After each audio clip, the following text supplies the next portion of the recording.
इतिहास लोक में आपका स्वागत है।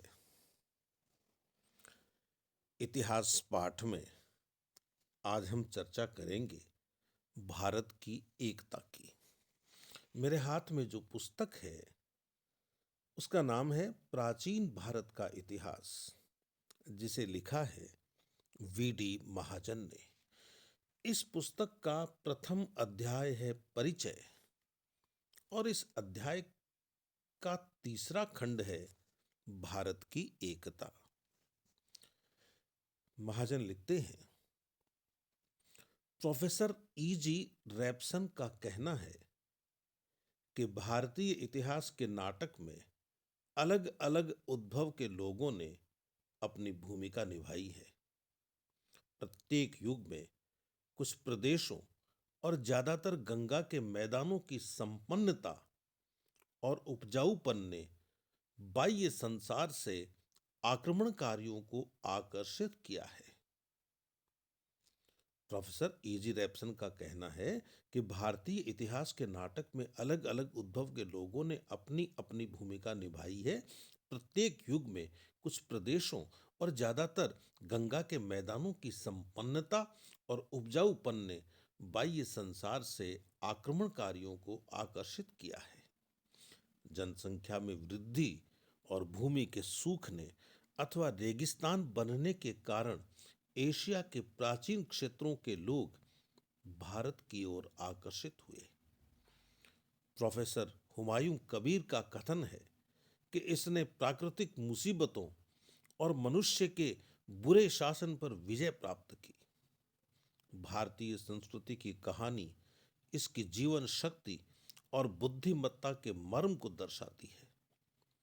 यह एकता और सामंजस्य, पुनर्मिलन और उन्नति, पुरानी और नई परंपराओं के पूर्ण सम्मिश्रण की गाथा है। यह सच है कि भारत की एकता के रास्ते में बहुत सी रुकावटें हैं। यहाँ भिन्न भिन्न भाषाएं हैं, भिन्न भिन्न लिपियां हैं और अनेक कबीलों के लोग रहते हैं। मित्रों, मैं एक बात यहाँ कहना चाहता हूँ कि यदि विविधता में एकता भारत की विशेषता है, तो एकता में विविधता भी भारत की विशेषता है।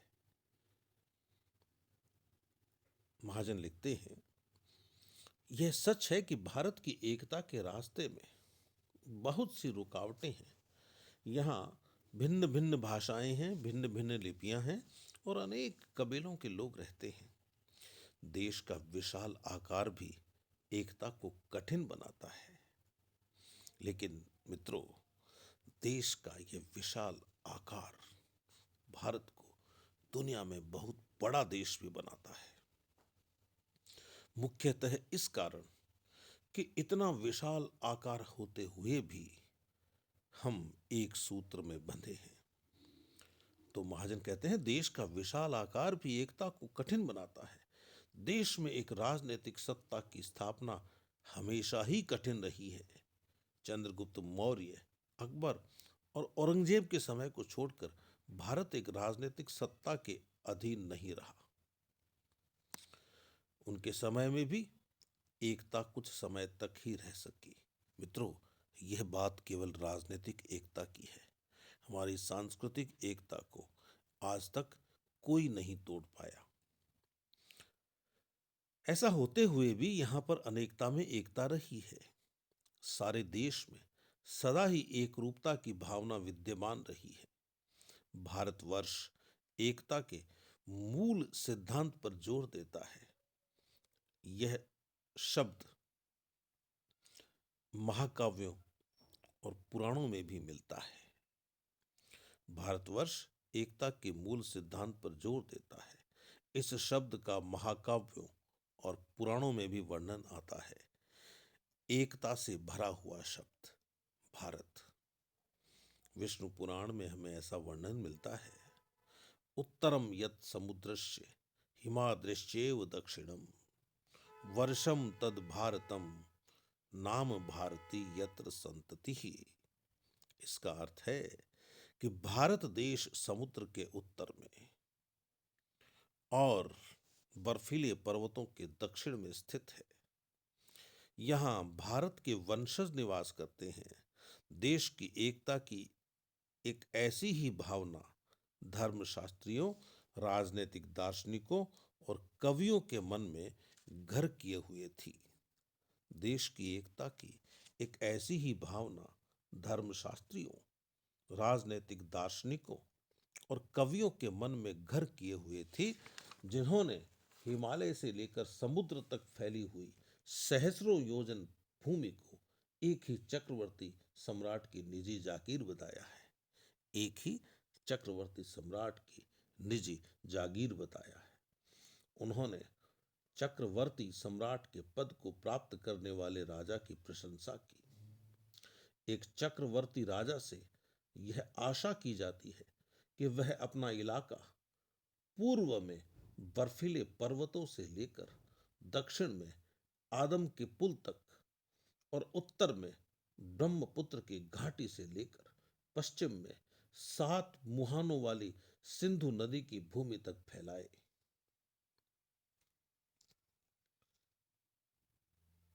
एक चक्रवर्ती राजा से यह आशा की जाती है कि वह अपना इलाका पूर्व में बर्फीले प्रदेशों से लेकर पूर्व में बर्फीले पर्वतों से लेकर दक्षिण में आदम के पुल तक और उत्तर में ब्रह्मपुत्र की घाटी से लेकर पश्चिम में 7 मुहानों वाली सिंधु नदी की भूमि तक फैलाए।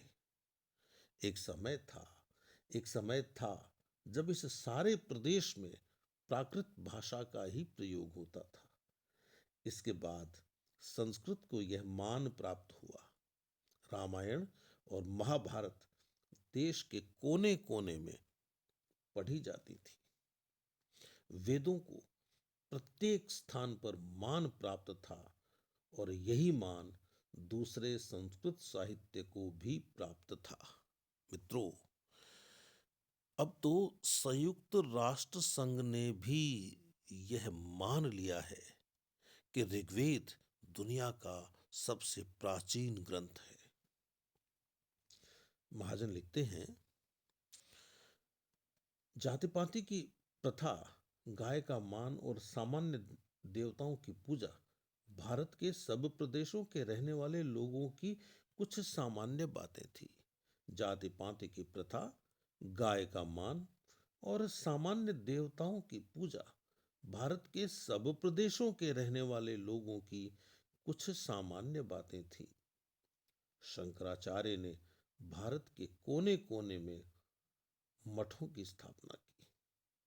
शंकराचार्य का भारत की सांस्कृतिक एकता में जो योगदान है, उस योगदान को जानने के लिए मित्रों, हमें शंकराचार्य की जीवनी पढ़नी चाहिए। इतनी छोटी आयु में, कितनी छोटी आयु में उन्होंने कितना बड़ा काम किया भारत की एकता को बनाए रखने के लिए। वास्तव में शंकराचार्य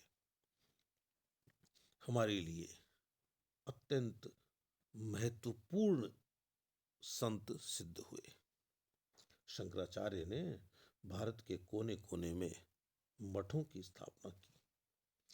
हिंदुओं के पवित्र स्थान सारे देश में फैले हुए हैं और एक यात्री अमरनाथ और बद्रीनाथ में वैसा ही अनुभव करता है जैसा कि आदम के पुल की जलती रेत में। निश्चित रूप से ये जो धार्मिक स्थान हैं भारत के, जो पूरे भारत में फैले हुए हैं, इन स्थानों के प्रति लोगों की आस्था निश्चित रूप से देश की एकता को बनाए रखती है। एक सामान्य व्यक्ति शैव संप्रदाय के मंदिर में भी चला जाता है, वैष्णव संप्रदाय के मंदिर में भी चला जाता है, मस्जिद में भी चला जाता है, गुरुद्वारे में भी चला जाता है और सभी जगह समान श्रद्धा से अपना सर झुकाता है। इसी भावना के कारण भारत महान है, भारत एक है। डॉक्टर वी ए स्मिथ का कथन है। महाजन लिखते हैं, डॉक्टर वी ए स्मिथ का कथन है कि भारतवर्ष निस्संदेह गहरी अंतर्निहित मौलिक एकता से अलंकृत रहा है, जो किसी भौगोलिक अलगाव या राजनीतिक आधिपत्य से उत्पन्न एकता से अधिक गंभीर है। वह एकता रक्त, रंग, भाषा, पहनावे, रीति रिवाज और धर्म की अनेक भिन्नताओं से परे है। मित्रों, स्मिथ साहब कहना चाहते हैं कि इस देश में एक सांस्कृतिक अंतरधारा बहती है,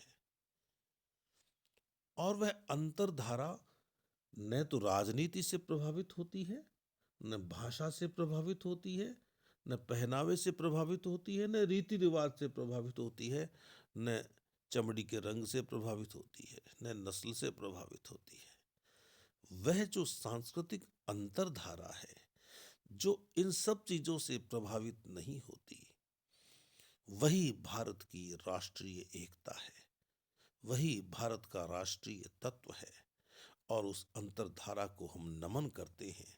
यह हमारा राष्ट्रबोध है।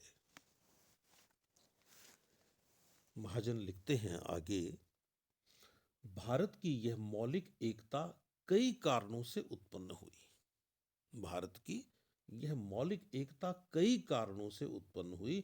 भारत के इस उपमहाद्वीप में आकर बसने वाले लोगों ने शनै शनै जीवन यापन का एक सामान्य ढंग अपना लिया, जिसका वर्णन सर एल्फ्रेड रिजले ने इन शब्दों में किया है। भारत की यह मौलिक एकता कई कारणों से उत्पन्न हुई। भारत के इस उपमहाद्वीप में आकर बसने वाले लोगों ने शनै शनै जीवन यापन का एक सामान्य ढंग अपना लिया, जिसका वर्णन सर एल्फ्रेड रिजले ने इन शब्दों में किया है। प्राकृतिक और सामाजिक ढंग की, भाषा, रीति रिवाज और धर्म की अनेक विभिन्नताओं के पीछे भारत के प्रेक्षक को हिमालय से कन्याकुमारी तक एक प्रकार की अंतर्निहित समानता के दर्शन होंगे। मित्रों, चाहे वी ए स्मिथ कहे, चाहे रिजले कहे, ये विदेशी लोग भारत के संबंध में इतनी बड़ी बात कहते हैं कि भारत एक सांस्कृतिक एकता से बंधा हुआ है, और कोई भी विविधता इस एकता को खंडित नहीं करती है, इस एकता को बढ़ाती ही है। महाजन लिखते हैं आगे, इस एकता का दूसरा कारण हिंदू मत का सारे देश में प्रसार था। इस एकता का दूसरा कारण हिंदू मत का सारे देश में प्रसार था। धर्म की एकता देश की एकता की भावना में सहायक सिद्ध हुई। जैसा कि वर्णन आया है कि तीर्थ स्थान चाहे वे पूर्व में हो या दक्षिण में, सब हिंदू इनकी यात्रा पर जाते थे, और इनका भी एकता की भावना में योगदान रहा है। हिमालय ने भारत के उपमहाद्वीप को एशिया के दूसरे भाग से अलग किए रखा। हिमालय ने भारत के उपमहाद्वीप को एशिया के दूसरे भाग से अलग किए रखा। चक्रवर्ती सम्राट के भाव ने भी एकता के उद्देश्य में वृद्धि की। अंग्रेजी शासनकाल में सारा भारत एक ही सत्ता के अधीन आ गया, और शासन की एक सामान्य पद्धति सारे देश में लागू की गई। अंग्रेजों ने यह भारत के हित में नहीं किया था। यह काम तो मित्रों उन्होंने अपने स्वार्थ की पूर्ति करने के लिए किया था। महाजन लिखते हैं, अंग्रेजी भाषा सारे देश की सामान्य भाषा बन गई, जिसने देश में एकता की भावना को उत्पन्न किया। मैं इस बात से सहमति नहीं रखता कि अंग्रेजी भाषा सारे देश की सामान्य भाषा बन गई। सामान्य भाषा नहीं बनी। प्रशासन के क्षेत्रों में जो सीधे सीधे अंग्रेजों से संबंधित थे, वहाँ अंग्रेजी का प्रभाव रहा। बाकी अंग्रेजी ने कोई देश में एकता बनाई हो, ऐसा मुझे नहीं लगता। लेकिन महाजन ने ये लिखा है, रेलों और डाक व तार की स्थापना ने भी एकता के उद्देश्य को पनपाने में सहायता प्रदान की। भारत के स्वतंत्र होने के पश्चात सरदार पटेल द्वारा देशी रियासतों के एकीकरण ने सारे देश को एक इकाई में पिरो दिया। तो मित्रों, यह था आज का इतिहास पाठ। जब तक हम अगले इतिहास पाठ के लिए न मिलें, तब तक अपने इस मित्र को आप आज्ञा दीजिए। नमस्ते।